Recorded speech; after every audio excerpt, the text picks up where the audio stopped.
Good evening, everyone, and welcome to the music school. I'm Lori Russell, the executive director, and I'm so pleased to be presenting Sarah Brady at this evening's concert. This is our 9th out of 10 faculty recital series this year. And Sarah Brady is new to our faculty. She just joined us last September, and we're so pleased to have her. She has many, many students in her studio, and she also coaches chamber music for us here at the music school. A special thank you to Marcia Brown and her crew who are here filming this production for us, and it is can be viewed on WinCam here in Winchester later on in the season. So a special thank you for them because they've done a great job all year for us. Without further ado, please help me welcome Sarah Brady.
piece I'm going to play is by a woman who lives in Arizona, and she's very well known in the flute community because she's a flute player herself and has written a lot of pieces for flute, and a lot of them have gotten some notice, and she's written lots of different stuff.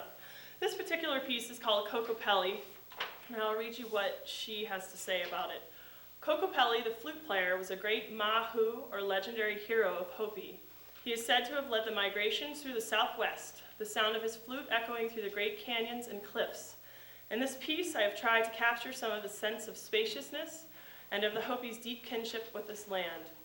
I think the idea that she had in her head when she wrote this was the sound of a Native American flute, which is a wooden instrument. So it's a very woody sound, and she leaves a lot up to the performer to take time, since there are no measure lines. There's definite rhythms written out, but there aren't definite bar lines. So it's up to the performer to decide how long this piece is. So enjoy. I won't make it too long, I promise.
This piece uses flute as the solo instrument, and the tape, or the CD actually, it's no longer a tape, it's CD, is comprised of computer sounds and sounds that I recorded in the studio with Jeremy back in 1999.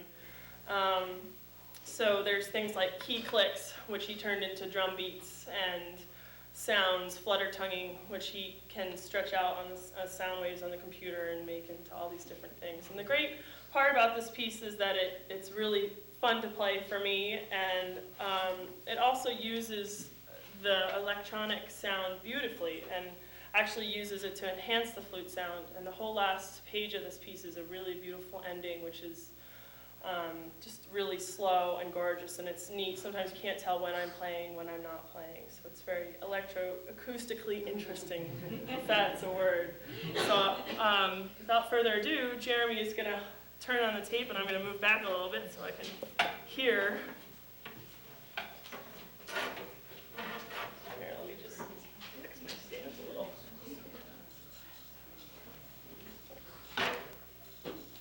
We're working on getting Jeremy to use smaller paper next time.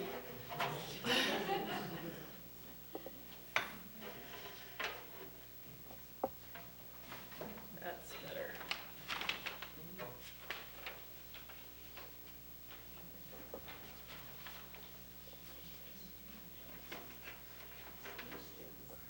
Okay.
So this is three-movement piece, and this is Poulenc's Sonata for flute and piano.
Sarah, thank you so much for performing on our WCMS Faculty Recital Series this year. It's my pleasure. Thanks for having me. Oh, beautiful, beautiful job tonight. Thank you. Thanks. You obviously have a great passion for playing the flute. I do. And I could just tell by some of the things that you were telling our audience this evening that you think a lot about the imagery and the feelings that are emoted during the music. And so why don't you share a little bit about the music you played tonight and kind of your thought process when you're preparing to play a big piece? Well, actually, it starts when I prepare a program to play for an audience. And I'm really into contemporary music. And so that's kind of been a goal of mine, is to try to bring mostly contemporary music to audiences that probably haven't heard a lot of it before, and try to make it accessible. And in picking pieces, I try to find things that aren't so out there that an audience wouldn't understand it. And also it has to be something that I feel has something to say. The first piece that we played, which is a piece by Barber, is just a really beautiful song, and it's a great opener for a recital, and it's just something that it's a good crowd warmer in a way. It's just beautiful. And then the second piece is a piece that I heard in a recital a few years ago, actually when Uspensky came to this country, and I heard it and got chills numerous times listening to it, and thought, oh, I have to play this someday. And that piece is very heavy and very Russian, and very much like Shostakovich, who is an idol of mine. And so I was excited that there's a piece like that for flute, because Shostakovich didn't write any flute pieces.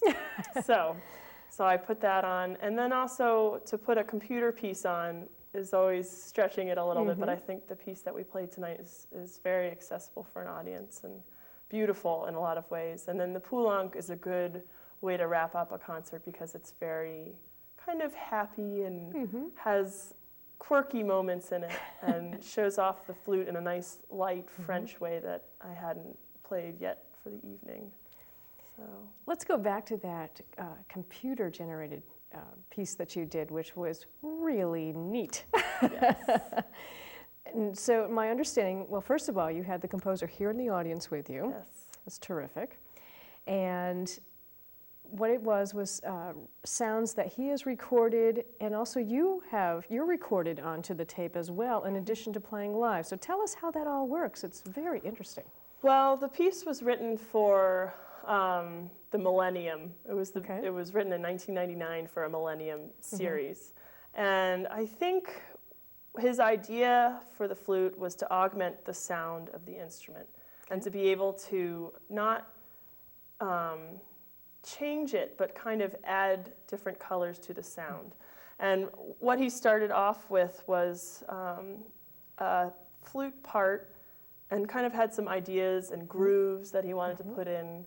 And he sketched out some stuff, and we met, and I wound up recording some of the music on the spot, and that part went into the computer. And then we recorded just basic sounds like key slapping, flutter tonguing, harmonics, a whole bunch of different techniques that you can do on the flute. And he took each one of those sounds and basically created this tapestry from all these different sounds that I had recorded, and also sounds that are purely generated by the computer, and it's almost like a duo. It's like a duo for flute and tape. And so the flute sounds that you hear on the tape, some of them are actually me, and some of them are actually a computer-generated flute that is part of the computer. It's like almost like a synthesizer sound. And what he does is he takes all the sound waves and stretches them, and makes the really interesting piece. It was really interesting. There's one point where the recording is holding out a note, and then all of a sudden we realize you're holding out the same note, and you end up doing it, and you're perfectly in tune with the tape. And you know, as musicians, we have to try to play in tune with each other, but then to play in tune with the computer also is very interesting. And play in time, because the computer doesn't move with you. So if I start to slow down or speed up, then I'm in trouble. Actually, it's funny, in the premiere of this concert, which was at the Longy School of Music, when I was playing that, actually what happens is I play the note, and then the computer starts to play the same note, and we basically overlap, and I drop out, and usually I'll put down the flute.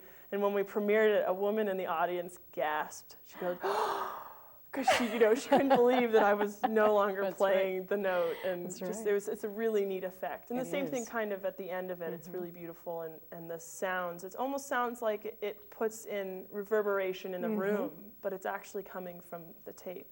It's quite beautiful. Very cool piece. It is. It really is. Wow. There are a number of your students here in the audience, and you teach quite a few. I do. Young students, adult students, and everybody in between. So do you, in your own studio, do you try to expose them to a wide range of repertoire? I do. I really do. Sometimes it's a little bit difficult because the extended techniques that are required for 20th century music, it's a little bit, it's like a step beyond. Like first you have to master Mozart. And to be able to master Mozart takes a long time. Right. It takes lots of practice of scales and playing Telemann and Haydn and Bach. And then you can go to the next step, because a lot of contemporary music just rhythmically, it's very hard. Note-wise, it's very hard because it uses irregular patterns. Right. So with more advanced students, I try to get them into it soon, and often we talk about stuff, or I'll play stuff in lessons, or I'll tell them if I'm working on a new piece that's really cool. Oh, okay. Or even telling them about this computer piece. I said, it's kind of like techno, you should really come and check it out, to get them interested. So eventually down the line, hopefully they will be able to play it. Yes. So That's great. How old were you when you started playing flute? I was in 5th grade. I started as a violist. Oh, no kidding. Yeah, I would have been making a lot more money if I was a violist now, but yeah, I started with viola, and I didn't like it so much, and then my sister was a flute player. Okay. And so I loved the sound of it. I thought it was a great sound. I didn't like any of the other wind or brass instruments. That's important, is Yeah. liking what you hear when you're practicing an Yeah, instrument. exactly. When they had I remember some kids came in from the high school, and they showed us all the different instruments, and I thought, oh, it's such a nice sound. Yeah. See, So that's how so I important. decided. Yeah, Yeah. it is. Well, then what would be your advice to give to a student of any age in order to keep them practicing and motivated and listening to music? That is so important. So what would your advice be as a teacher? My advice would be to buy lots of music, first off, and make sure that you practice the scales and the stuff that's not so much fun in the beginning. But also be able to have some books on the side for when you just want to play, and just play through it, play through whatever kind of music you like. If it's, something from a score of a Walt Disney movie or something, just play as much as you can. I think that's what kept me going, is that whenever I heard a piece, I'd say, I want to go play that. And even though I couldn't play it, I'd go, buy the music and bring it home and try. Even if I could play the first 8 bars, I just would keep trying to play it over and over and over again. I still remember the first time I came home with a concerto, and my teacher said, you get to learn this Mozart concerto. It was so exciting. Oh, I neat. just kept trying to play and play. So play as much, and listen, too. Get your parents to take you to concerts. Very important. That's very important. And that's where I really learned to love watching and listening. And getting into it, and CDs. Yeah. So many opportunities, especially in Boston. And oh, so many, and there's so many free opportunities. Absolutely. I mean, that's what's it's such a beautiful city because of that. There's so many schools, and there's so many talented people here, and there's so much different kinds of music. There is. And you perform also with the Boston Modern Orchestra. I do. Right. Yep. And another ensemble, chamber ensemble. I do. It's called Longitude. Actually, it's part of Longy School of Music, so it's Perfect. a contemporary ensemble. Yeah. Wonderful. Well, I hope that everyone gets out to hear you play some more. I hope so too. And thank you so much for sharing your talents with our students and community here in Winchester. And come play for us again. We will. I will. Thank you. And I will come back again. Beautiful. Thanks Thank you very so much, Sarah. Thanks.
My dad fixed things for everyone. Whose names we never hear, reaching out to help their fellow man. And me? There are dreamers. Well, I just held the light. Who are making dreams come true, taking time to teach the children there's nothing they can't do. All it takes is a point of light. Over the years, we fixed things for friends we knew and some we didn't. He was teaching me more than just how to fix things. And you try to make it right. Teaching by example. You will be Pass it on. a point of light. A message from the Foundation for a Better Life. I helped turn my child's public school into a whole new kind of school. One with a curriculum that really motivates kids. One that has extended hours, 6 days a week, year-round. With loads of academic, cultural, and recreational activities. One that has support services like medical and dental right there. A school where parents' involvement is encouraged. Where teachers have more time to teach. And students are excited about learning. There's just one problem. My child doesn't ever want to come home. You can help turn your school into a community school for excellence. Find out how. Call 1-877-LOVE-TO-LEARN. This is the hand that sows the seed, that grows the forest, that drinks from the stream, that hugs the mountain, that gives shape to the wind, that carries the kite, that is flown by the child, that is loved by the woman, that toils at the job, that gives to Earthshare, that supports the hand, that sows the seed. All life is woven together. How can we choose which environmental cause to support? Earthshare, the workplace giving program, makes it simple by bringing the leading environmental groups together under one umbrella. Support Earthshare, and you support them all, including the hands that sow the seeds and protect the forests and the streams and the children. To learn more, please visit our website. Too much love, making you crazy, making you rap, making me fall, making me suspect. Seem to think I'm playing her game. Don't you know her? This is me. There's a better way to have fun with history. Visit americaslibrary.gov. Log on, play around, learn something.